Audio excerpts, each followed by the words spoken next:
I think since neuroscience came into this realm and the understanding that transformation actually happens in the subconscious.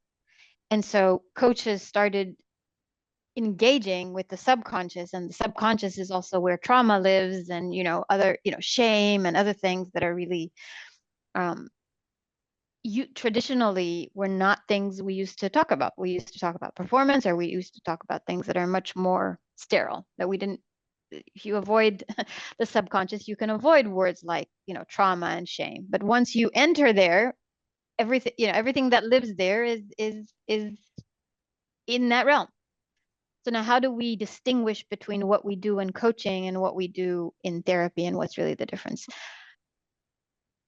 There are many methodologies for coaches now that allow us to enter that realm.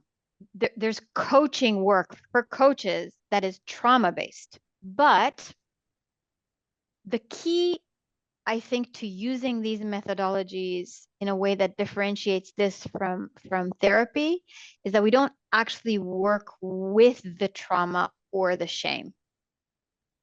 Meaning, if I have entered a space where shame lives or where trauma lives, I don't explore what caused the shame or what caused the trauma in a way. I mean, it can be informed of it. Thank you for telling me. That's good to know.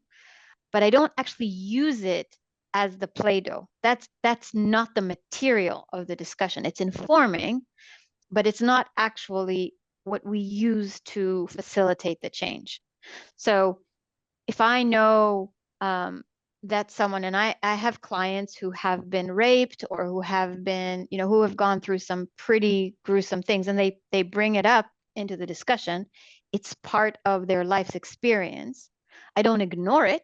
It's, it's just like, I don't want to trivialize it, but it's just like, if you said, I grew up in a Russian culture, my parents are originally from that culture, or a different, someone else was raised in Morocco, or someone else was raised, different places in the US or whatever, right?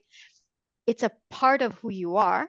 I acknowledge it and honor it, but I don't go in there to treat it. I don't go in there. I will provide you.